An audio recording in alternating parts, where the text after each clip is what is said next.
Welcome to VSOW.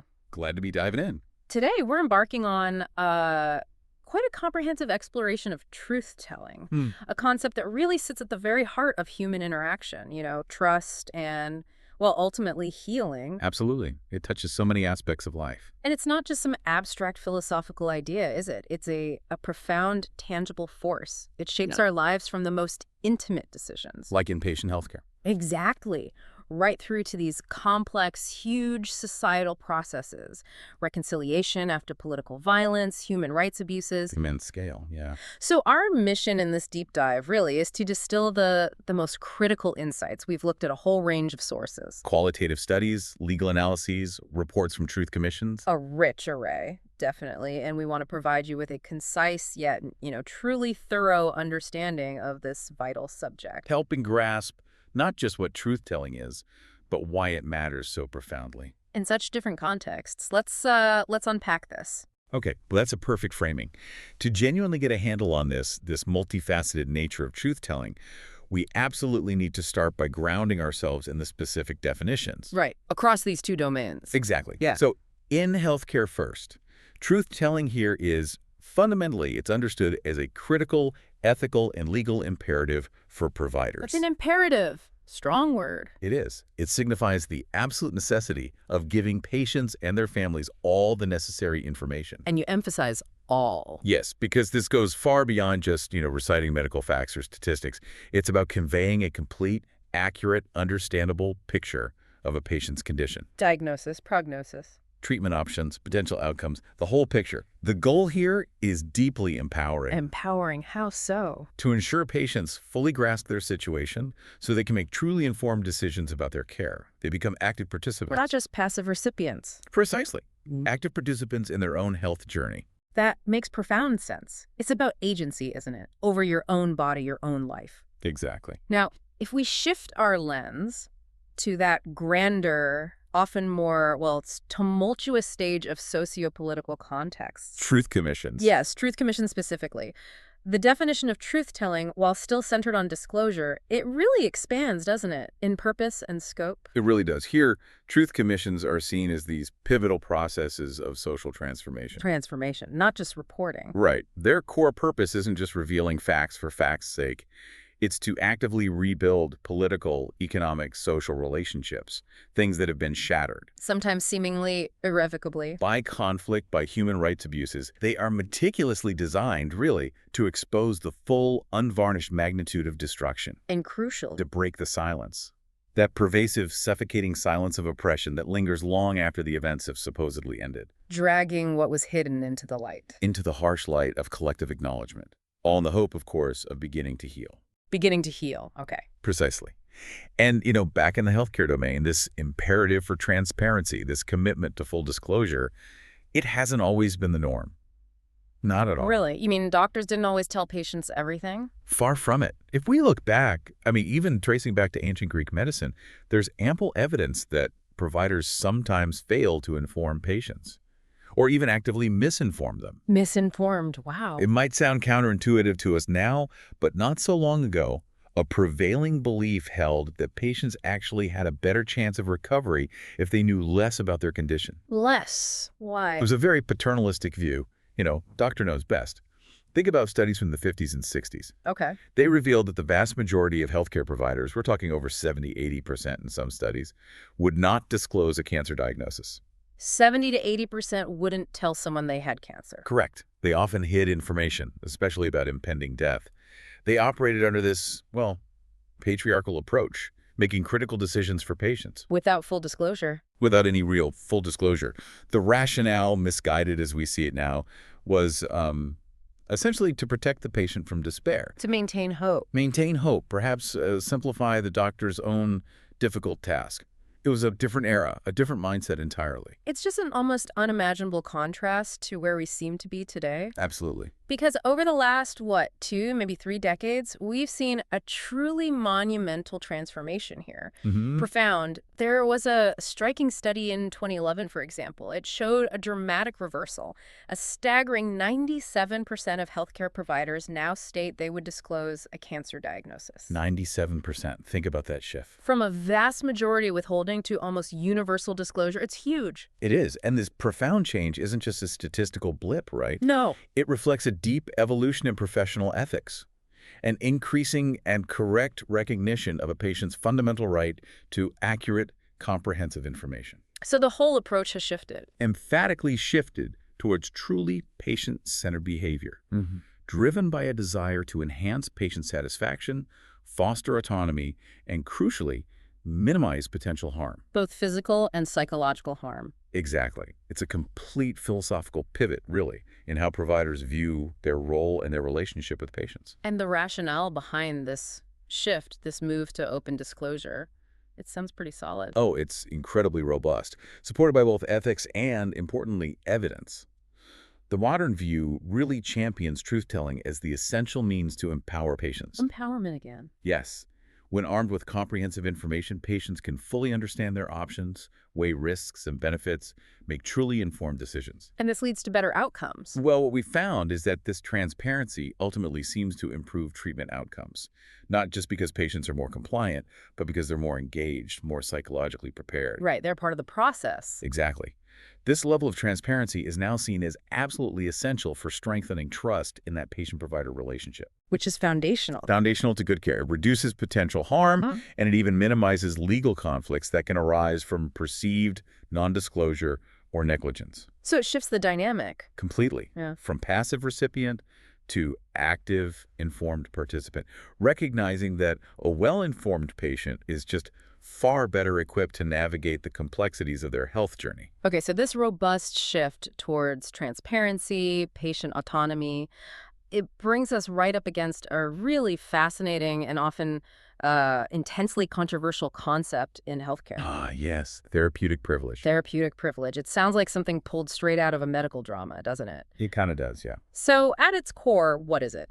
It refers to a practice where a clinician consciously, And that word consciously is key. right, consciously withholds certain information from a patient during the consent process. And the justification, at least historically or in some legal context, it stems from this deeply held belief. The belief that disclosing that particular information would cause significant harm, maybe even irreparable harm or profound suffering to the patient. So it's that age-old dilemma, isn't it? Is ignorance truly bliss, especially when you're gravely ill? And is it a doctor's place to decide that? Exactly. It is indeed a concept steeped in controversy. And its historical roots, they often trace back to that venerable Hippocratic dictum, primum non nocere. First, do no harm. First, do no harm. The underlying idea, at least for its proponents, was that in certain supposedly exceptional circumstances, the failure to tell the whole truth May actually be therapeutic. might itself be an essential, even therapeutic part of the treatment. The aim was protection. Protect the patient's well-being, prevent profound psychological distress, preserve hope, mental stability. So it wasn't seen as deception. Not by its proponents, more as a paternalistic act of compassion, where the doctor, in their wisdom, decided the patient was better off not knowing certain facts. Even if those facts were directly relevant. Even then, it essentially positioned the doctor as the sole arbiter of what a patient could or should handle. But this is where the legal arguments come crashing in, right? And things get really interesting because the legal recognition, the application of therapeutic privilege, it's quite varied. Oh, very varied across jurisdictions. Yeah. And heavily debated. Right. So historically, some courts have recognized its use, albeit with caveats. Yes, with significant caveats. For instance, the landmark American case, Canterbury v. Spence in 1972. While it largely affirmed informed consent, it did suggest disclosure might be withheld if a patient became, how did they put it? So ill or emotionally distraught as to foreclose a rational decision. Exactly. The implication being if the truth would completely incapacitate a patient's ability to reason or choose, then maybe it could be temporarily withheld. Maybe, temporarily. And we see similar threads in other common law jurisdictions. Canada, Ribble v. Hughes in 1980. That recognized situations where a doctor might be justified in withholding or generalizing information. If emotional factors prevented coping. If they genuinely prevented a patient from coping with facts relevant to treatment. British and Australian courts also navigated this complex terrain. Like Sidaway and Rogers v. Whitaker. Yes, Sidaway v. Board of Governors, 1985, and Rogers v. Whitaker, 1992. They acknowledged therapeutic privilege could theoretically be invoked if disclosure would be demonstrably damaging to the patient or contrary to her best interests. Demonstrably damaging. High bar. Very high bar. Even a later case, Chester v. F. Shard, 2005, noted wholly exceptional cases where a surgeon might be excused from a warning. Wholly exceptional. So you can definitely observe this historical thread of judicial thinking, trying to balance the patient's right to know with a doctor's perceived duty to protect. Even if that meant limiting truth. Even then. But it's crucial to stress, even in these cases, the bar for invoking such privilege was consistently set incredibly high. Right, but this is where the counter-arguments really come into play, the ones that have increasingly gained ground and often overruled therapeutic privilege. And they reveal the true tension here. So, the first major legal argument against it, it centers on the fundamental nature of the doctor-patient relationship itself. Yes, that it's a fiduciary relationship. Fiduciary. What does that really mean in this context? Well, it's more than just being a service provider. It means the doctor owes these profound duties of good faith, unwavering trust, absolute confidence, and, crucially, complete candor. Candor, honesty. Yes. Without regular, candid, full information, it becomes utterly impossible for a patient to truly trust their physician. How can you? How can you have confidence in someone who isn't being fully honest? Someone making decisions for you without your full knowledge? Exactly. It erodes the very foundation of that therapeutic alliance.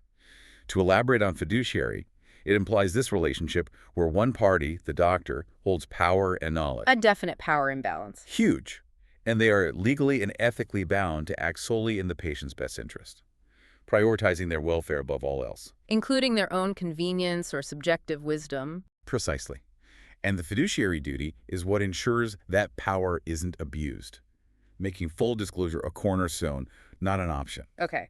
And that leads directly to the second critical argument. Patient autonomy and informed consent. Right, the bedrock. The ethical principle of autonomy, which unequivocally protects a patient's self-determination, their right to govern their own body.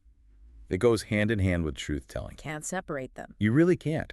Withholding information is now almost universally considered a direct violation of a competent patient's autonomy. It fundamentally interferes with their ability to give truly informed consent. To any procedure or treatment. Yes. As Justice Cardozo famously stated way back in 1914. Every human being of adult years and sound mind has a right to determine what shall be done with his own body. That principle just underscores the patient's ultimate right to control their own medical destiny, even if their choices differ from their doctor's recommendations. And courts in various places have really run with this, haven't they? Unequivocally rejecting therapeutic privilege as a defense. Oh, absolutely. There are some powerful illustrative cases that have cemented this right to know. Like which ones? Well, take Myers Estate et al. V. Rogers in 1991 in Ontario. A court rejected a radiologist's claim of privilege for failing to warn of risks with contrast media. Why? The court argued that allowing such a claim would fundamentally erode informed consent, basically saying the patient's right to weigh risks cannot be unilaterally overridden. Even if the risk seems remote or the patient might get anxious. Exactly. That decision really hammered home that fully informed consent is paramount. Okay. Any others? Then there's Pittman Estate v. Bain in 1994. A doctor was found negligent for not disclosing the risk of HIV contraction from a transfusion, despite concerns about the patient's depression. So the right to information trumped concerns about emotional distress. Unequivocally, it took clear precedence. Similarly, the South African case, Castell v. de Grief in 1994, affirmed a doctor's obligation to warn of material risks. Emphasizing that a patient has the right to know, even if that knowledge might lead them to reject a recommended treatment. The patient's decision must be respected. Even if the doctor thinks it's the wrong decision. Even then. Yeah. And one more, Tequat Tai v. Saxon in 1996, Australia. The court found that mere nervousness or a history of depression were entirely insufficient grounds to withhold information about a significant complication. So these cases collectively show a clear, powerful legal trend worldwide. Definitely. Towards prioritizing the patient's absolute right to know, reinforcing autonomy and informed consent as non-negotiable. What's truly fascinating here, and maybe deeply ironic, is that counter to the whole intention of therapeutic privilege, which was to prevent harm and distress. Right. Counter to that, this conspiracy of silence around a patient's condition often leads to the opposite. Heightened fear, anxiety, profound confusion, not calm. It makes sense, doesn't it? When doctors and families keep secrets or give vague, misleading information, it feels like you're being kept in the dark. isolated. Right. And that misguided evasion or dishonesty, it can add considerably to a patient's distress. It can prolong their adjustment to difficult news. And ultimately, it violates another core ethical principle, non-maleficence. Doing no harm? The very thing it tries to avoid, patient suffering, it can inadvertently exacerbate, creating a deeper, more insidious kind of harm. Which brings us right into the moral arguments that were once used to justify, well, limited disclosure. And the compelling refutations that have emerged. So some argued withholding truth might protect hope's therapeutic effects, that optimism improves outcomes. That was one line of argument, yes. Yeah. There was also the claim that healthcare professionals couldn't truly know or effectively convey the whole truth, given the uncertainties of medicine. Or that it was too complex. Too complex, yes. And of course, that ever-present assumption that some patients simply didn't want to know. That they were better off in blissful ignorance. That sort of paternalistic idea. But there are compelling counter-arguments, strong ethical refutations to these points, aren't there? Supported by research now. Absolutely. For one, empirical evidence indicates that informing patients truthfully about life-threatening diseases does not necessarily lead to greater anxiety, despair, or depression. Really? That's counterintuitive to the old view. It is. In fact, on the contrary, informed patients often report better communication with relatives and staff, a greater sense of control, and critically, it fosters greater trust in their care team. So the idea that truth always causes overwhelming harm isn't really supported. Not consistently by the data, no. Often it can be a source of empowerment and clarity, even when the news is bad. Okay. What about the uncertainty argument? Medicine isn't always black and white. Well, uncertainty in prognosis or treatment, while definitely challenging for everyone involved, is absolutely not a valid reason for non-disclosure. Why not? In fact, it necessitates extra vigilance.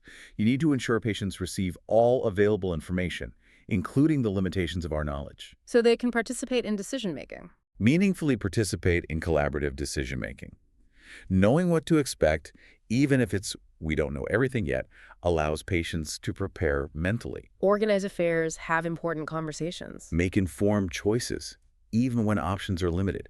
It's about preparing them for reality, however uncertain, not shielding them from it. And this leads us to that crucial distinction that often gets muddled. Patient waiver versus paternalism. Right. It's vital to differentiate between a doctor just deciding unilaterally to withhold information That's therapeutic privilege, the relic of paternalism. and a patient explicitly waiving their right to know. Exactly. While a patient's informed choice not to know specific details should absolutely be respected, maybe they designate a family member. That's their autonomous choice. It is. But doctors often wrongly assume patients don't want to know. And this assumption leads to a paternalistic approach that tramples on autonomy. It removes agency instead of allowing the patient to exercise it. It's the difference between a patient saying, "I choose not to know all the details right now," and a doctor saying, "I choose not to tell you." Worlds apart. Given all these complexities, it's clearly not enough to just say, tell the truth. There have to be better ways to handle disclosure. Absolutely. And best practices have emerged, recognizing that delivering difficult news is an art as much as a science. Protocols like SPIKES are now highly recommended globally. Spikes, what does that stand for? It's a 6-step protocol. S for setting, P for perception, I for invitation, K for knowledge, E for empathy, and S for summary. Setting, perception, invitation, knowledge, empathy, summary. It provides a structured yet deeply empathetic framework for delivering bad news. It makes the inherently difficult task easier for clinicians by guiding them. And ensures patients get support. Crucially, yes, ensures patients receive the necessary psychological support and space to process what they're hearing during what is undoubtedly a very challenging, often devastating time. So it acknowledges the emotional impact while prioritizing the ethical imperative of truth. Precisely. Compassion and clarity together. Okay, moving beyond the clinical rationale, the legal frameworks, let's confront the raw, visceral, emotional reality of this truth shock in healthcare. A very real phenomenon. It's a significant theme identified in qualitative studies, right? Exploring the challenges of truth-telling. Yes, truth shock. It encompasses these intense, negative emotional reactions and the profound, sometimes paralyzing, inability to cope with distressing medical information. It's not just a moment of sadness. No, it's deeper. Characterized by two key subthemes: the patient's inability to face the truth, and often the family's inability to handle the truth. How does it manifest? As outright denial, overwhelming fear, a whole range of disorienting emotions. It's a very real, very human thing healthcare providers navigate daily. Absolutely. And for the patient, that journey through truth shock, how does it typically start? Often with an initial phase of profound denial and intense fear, when difficult, life-altering truths are disclosed. Patients might just not accept it. They may initially not be able to, or simply refuse to, accept the information.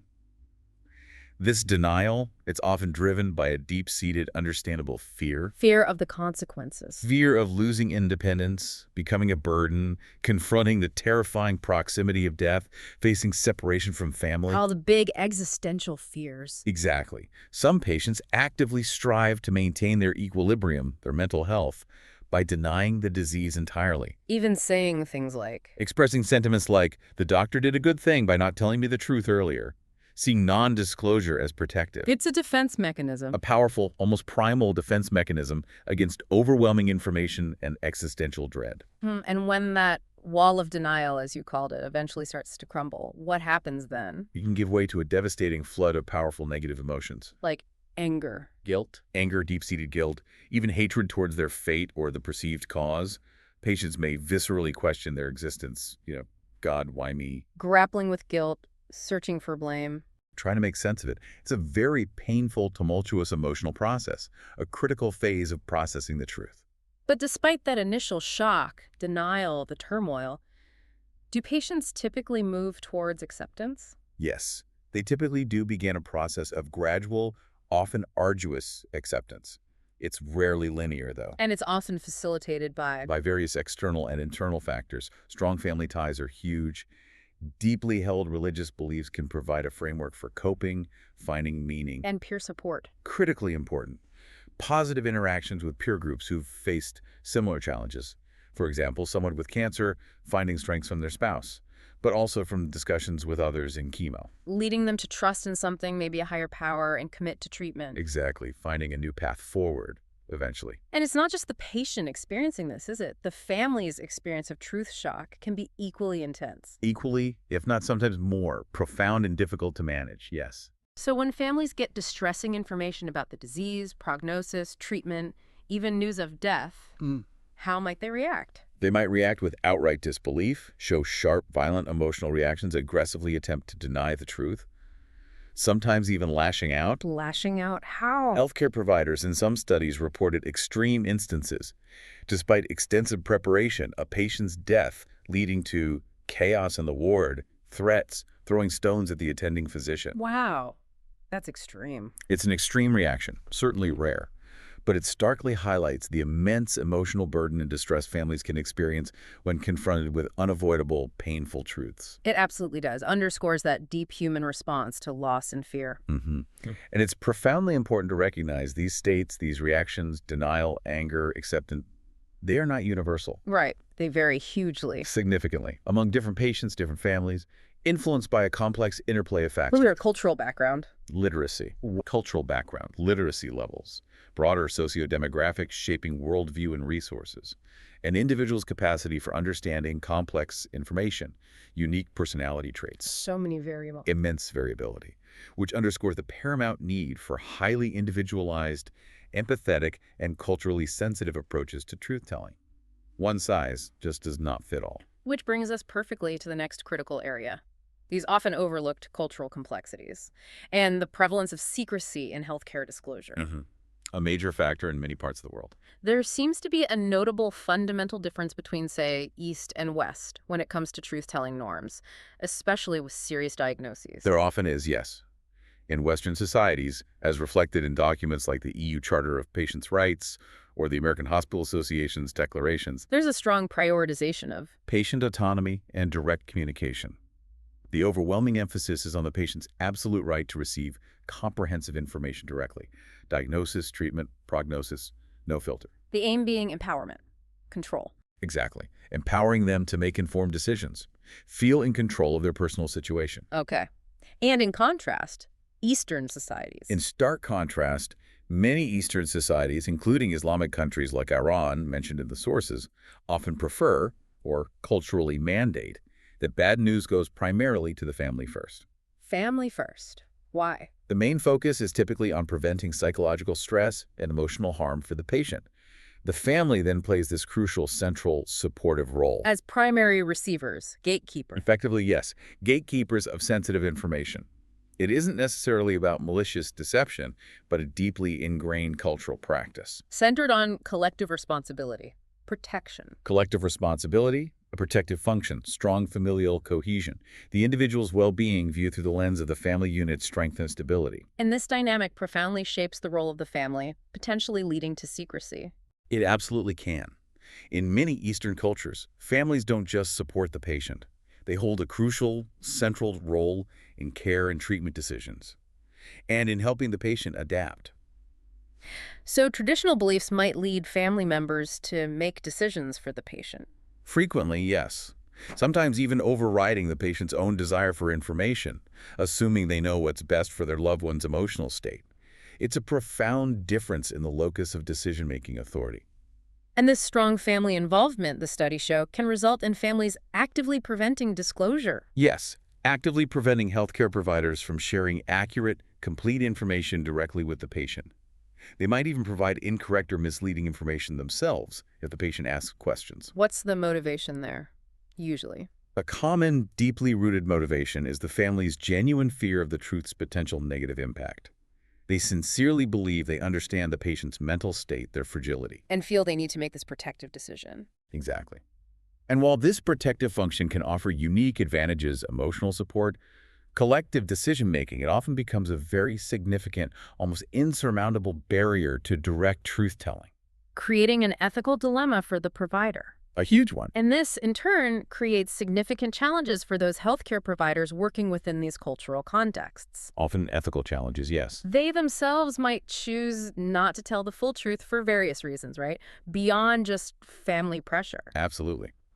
These include a genuine inability to predict how patients or families will react to devastating news, a palpable fear of unfavorable or blaming reactions from families. Why did this happen to us kind of thing? That sort of sentiment, yes. There's also sometimes a perceived lack of knowledge or adequate communication skills for sensitive disclosure. Or concerns the information is too complex. It concerns patients and families might not fully understand the complex medical information, or even the provider feeling they have insufficient information themselves to feel confident. It's a complex web. Pressures, fears, perceived inadequacies. And ultimately, providers often defer to the family's insistence to hide the truth, out of consideration for the patient's mental state to maintain harmony. And this dynamic often leads to widespread confusion for patients and families. Yes, qualitative studies show they frequently report providers failing to communicate clearly, comprehensively, leaving them bewildered, frustrated. How does that manifest? Doctors not explaining what happened or what can realistically be done, or claiming insufficient time due to workload, stress, giving quick, inadequate disclosures. And when they can't get answers from the medical staff? They understandably turn elsewhere. The internet, social media, unreliable sources, which just increases confusion, breeds misinformation, fosters distrust. A cycle of uncertainty. And fragmented understanding, yes. And it's compounded when there's maybe a lack of cohesion within the medical team itself. That adds to the discomfort and confusion, definitely. When there's conflicting information from doctors and nurses, for example. Nurses might see things differently. Nurses, often at the bedside more, may consistently ask physicians for correct, comprehensive info because they see insufficient details being given. And responsibility shifting.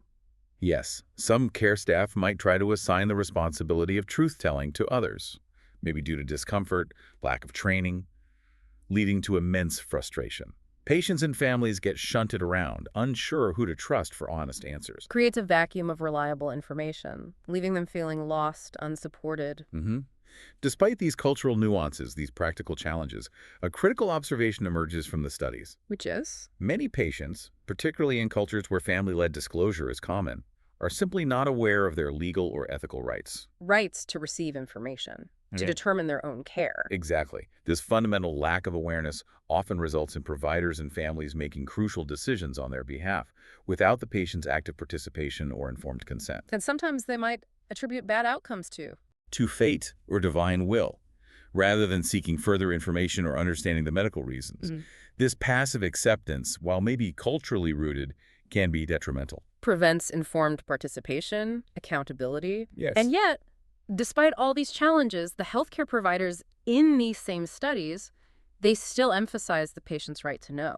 Emphatically, they firmly believe timely, comprehensive information empowers patients to make informed decisions, maintain control, actively participate in treatment. Which often leads to better outcomes, greater peace of mind. Right. There's a strong sentiment that mechanisms, educational, ethical, legal, should be established to prevent patients suffering from lack of information and to ensure families ultimately respect patient rights. Rather than insisting on hiding the truth.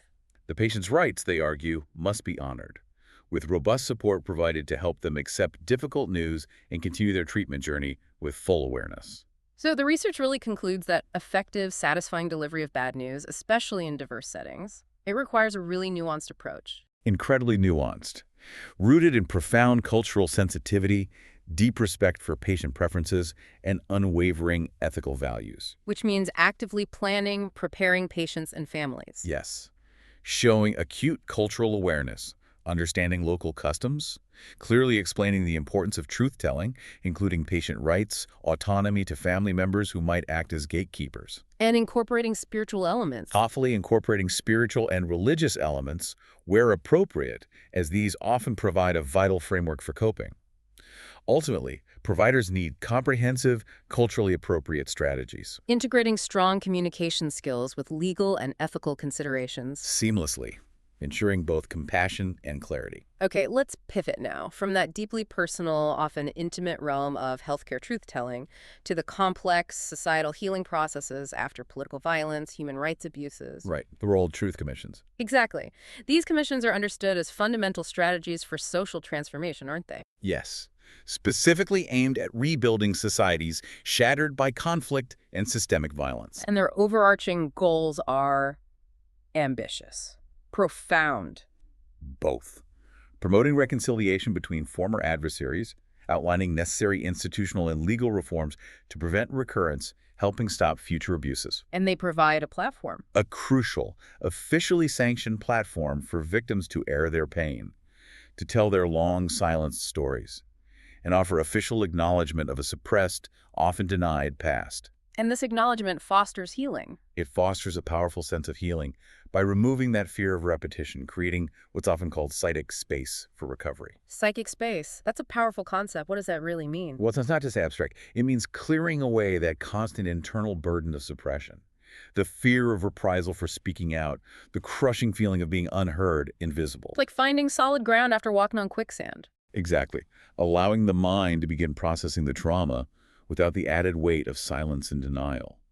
A vital outcome is creating this vivid, undeniable historical record of atrocities. Like the South African Truth and Reconciliation Commission, the TRC. Famously, yes, painstakingly detailed. By recovering and publicly validating the truth, they aim to provide a framework for victims to understand, integrate, forge new meanings for devastating experiences. And sometimes challenge impunity, though that's debated. Yes, they seek to challenge impunity in some cases, though the effectiveness is often debated due to political and legal constraints. Operationally, how do they work? Victim testimonies are central. Absolutely central. A pillar of most commissions is exposing truth through victim testimonies. These powerful, often harrowing narratives are believed to hold immense healing potential. How so? It's about allowing individuals to reveal their deeply personal truth before a respectful, validating audience, and, critically, an official body that acknowledges their suffering. You mentioned the Vermont Truth and Reconciliation Commission. Yes, a good example. It holds public truth-telling sessions.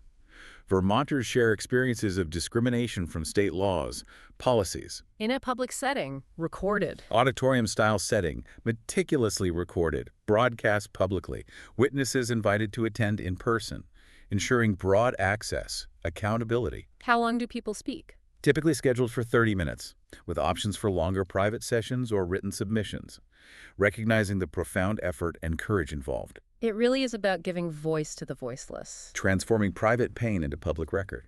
Beyond testimonies, some commissions, like the South African TRC, used a more controversial mechanism. Yes, unique to some, like the TRC, was the controversial mechanism of granting amnesty to perpetrators. On condition of. On condition of full and truthful disclosure of the crimes they committed.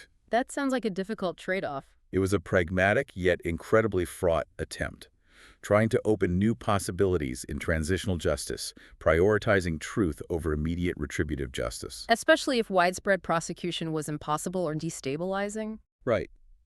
But predictably, it sparked considerable debate, deep moral qualms among victims, legal scholars. Balancing societal need for truth with victims' desire for justice. A very complex trade-off, often leaving a bitter taste for those who experienced the abuses. Beyond testimonies and amnesty, what else is important? Official acknowledgments, reparations. Absolutely instrumental in the healing process for victims. Official acknowledgments of wrongdoing by the state or former regimes, and concrete reparations. How do they help? They serve as vital symbolic markers for grieving, directly addressing the trauma, helping alleviate those crushing feelings of responsibility or guilt victims might internalize. And social reparation, what's that? That's a broader outcome, encompassing not just individual compensation, but also formal justice mechanisms, collective healing initiatives to rebuild community bonds, and robust structures to prevent future violations. Multi-layered steps, repairing individual and societal damage. Exactly. Acknowledging healing isn't just personal, it's communal. Okay. Despite these noble, essential aims, we have to acknowledge the nuances, the limitations of societal truth-telling. Critically important to do so, yes. That widespread assertion, revealing is healing. It sounds nice, but it is, in reality, considered a significant oversimplification. Experts, those who've worked directly with survivors, studied these processes. They caution emphatically. What do they say? Just revealing is not just healing. It depends entirely on how we reveal, the context of revealing, and critically, what it is that we are revealing. Can you give an analogy? Sure. Imagine tending a deep, festering wound. Just exposing it to air isn't healing, right? No, it's just the first step. Exactly. You then need to clean it, maybe stitch it, protect it, apply medicine, allow time for recovery. Revealing past trauma is just the exposure. Genuine healing requires Careful contextualization, sustained psychological support, community rebuilding efforts, often decades of continuous effort. Without those treatments, mere revelation can be like ripping off a scab prematurely, causing more pain, re-traumatization. even exacerbating the underlying damage. It is absolutely not a magical cure. Indeed. A powerful analogy. So the long-term ability of just one public testimony to address the full psychological impact, it's questionable. Highly questionable. The very process of revealing the truth, dredging up suppressed memories, recounting horrific experiences, it can be extremely painful for some survivors and their families. Reopening old wounds instead of closing them. Often, yes. The TRC's own report, very honestly, acknowledged that testifying initiated more than it closed for many participants. So telling one's story, while vital, is merely one component of a typically lengthy, arduous, highly individual healing process. A truth commission, while necessary, may be a foundational first step. is rarely, if ever, sufficient on its own. Rarely sufficient to meet the myriad complex psychological needs of thousands who've suffered profoundly. This leads us to another crucial distinction often overlooked. Individual versus national healing. Right. A critical insight here is that the healing of an individual and the healing of a nation, they're just not the same thing. Not synonymous at all. And their timelines are profoundly different. How so? The political process, driven by an urgent need for stability, societal cohesion, moving past visible wounds. It can move much faster than the deeply personal healing process of a survivor. So politicians, the country, might be ready to move on? Or try to bury the past. Yeah. Long before victims have truly come to terms with the full magnitude of their personal pain, loss, trauma. Creates a painful disjunction. And that individual healing process is inescapably prolonged, often enigmatic, frequently lacks clear starting points, definitive milestones, obvious signs of complete amelioration. Messy, iterative, can take a lifetime. Distinctly individual, and frequently stands at odds with societal demands for swift closure or neat reconciliation. So a nation might declare reconciliation achieved, but the survivor's journey continues. For decades, potentially. With lingering scars, ongoing needs society might forget once the spotlight moves on. Furthermore, the psychological impact of these violations is almost always deeply intertwined with broader socioeconomic realities, poor living conditions, endemic poverty, lack of access to education, healthcare, ongoing marginalization. Yeah. They profoundly intensify traumas. Creating what the research calls a complicated traumatic cocktail, demanding far more than just therapeutic intervention. So effective strategies have to knowledge and address this context. Absolutely. Especially where poverty is rampant, systemic inequalities persist.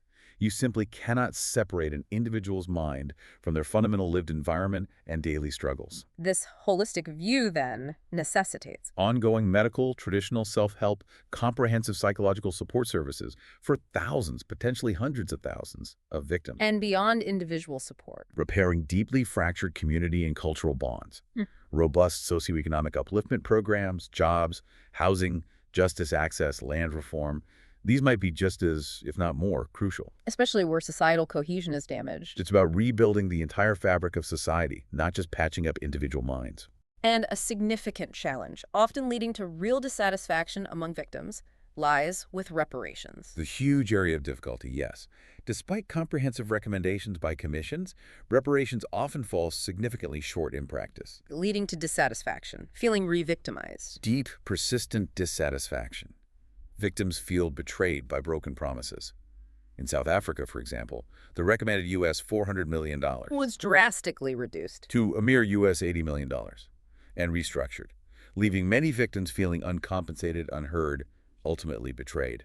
That gap undermines the whole process. There's also limited evidence, sadly, that exposing past misdeeds directly influences current practices, particularly by state actors. Limited and often disheartening evidence, yes. For instance, despite the TRC's powerful revelations about state violence under apartheid. Human rights violations by police persist in post-apartheid South Africa. Sadly, yes. It highlights a crucial point. Truth-telling can expose past wrongs, but it doesn't automatically dismantle ingrained institutional cultures or change every individual's heart and mind. The legacy of authoritarianism, lack of a human rights culture, can be persistent. Incredibly persistent. And the exact impact of amnesty on ongoing impunity, public sentiment. Yeah. It's complex, not fully understood, but a subtle, lingering air of impunity might persist. As amnesty might imply some social acceptance. To some, yes. Or justification. Leaving many victims feeling justice through the courts is the only true pathway. And finally, a critical limitation. Truth commissions typically focus on vertical violence. State against citizens, yes. But what about horizontal violence? Violence between fellow citizens, intra-community conflicts, ethnic clashes, neighbor attacking neighbor, that also severely damages the social fabric. And it's often been neglected by commissions. The South African TRC admitted this. Yes, admitted, failing to make significant breakthroughs here. And this violence can still erupt, exploit past resentments, making community-level reconciliation vital for long-term stability. Can't just fix the state, you have to mend community relationships. What's truly compelling as we draw these threads together is this profound interplay between these two seemingly distinct domains. The personal and the societal. Yes. While navigating a personal medical crisis, that intense truth shock for patients and families, it profoundly echoes the painful reopening of wounds for survivors in truth commissions. A shared vulnerability to truth. Both domains grapple with the inherent universal difficulty of delivering or confronting distressing truths, highlighting the critical importance of context. Cultural or historical context, It's a robust support systems, and the fundamental understanding that healing, whether personal or collective, is complex, nonlinear. Requires ongoing care, attention, not just a single moment of revelation. Ultimately, then, whether you're navigating a deeply personal medical crisis that shakes your world, or an entire nation is confronting the collective trauma of a violent past. dealing with the truth of the past is not some magical boundary to be crossed once and for all. No. It's a continuous, often arduous journey. Requires sustained effort, culturally sensitive strategies. Respecting diverse approaches to truth and healing, yes. And a deep, empathetic acknowledgement of the intricate, highly individual nature of healing. No quick fix, no singular moment. It's a marathon, not a sprint. Well put. So, considering the profound impact of culture and context on how truths are revealed and received, here's a final thought for you, our listener. How might our increasingly interconnected global society better equip individuals, families, institutions to navigate difficult truths? Both personal and collective truths. In ways that truly foster well-being and prevent future harms, rather than inadvertently causing more. It's a question that invites ongoing reflection, doesn't it? Yeah. Innovation, genuine dialogue, something we should all continue to grapple with. A powerful thought indeed. Thank you for joining us on this deep dive. If you found this discussion insightful, please do consider subscribing, liking, and leaving a comment. It really helps us continue exploring these vital topics. We truly appreciate your engagement. Thank you for listening to VSOW.